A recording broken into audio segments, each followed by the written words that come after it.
This is the remains of a Roman aqueduct here at near Paphos, which was the capital of Roman Cyprus. It would have brought in water from those hills that you can see behind me to the Roman town of about 6,000 people. Now, to make these aqueducts watertight, the Romans occasionally used lead pipes, and this has led to many people suggesting that the Romans had chronic lead poisoning from all of their lead pipes. My camerawoman almost fell in a hole there.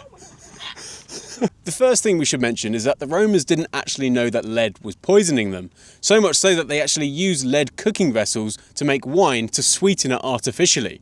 That being said, the writer Pliny the Elder does say he preferred water that came from ceramic aqueducts as opposed to lead pipe aqueducts, but he says he just prefers the taste. There's nothing about the health involved.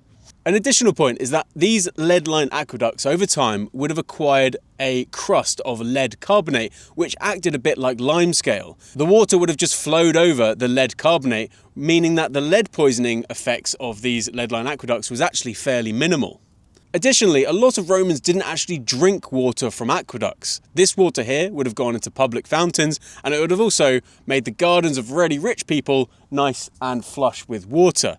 Most Romans got their water from drinking wells, which obviously weren't lined with lead. So while the Romans probably did suffer from lead poisoning, it wasn't from their lead-lined aqueducts.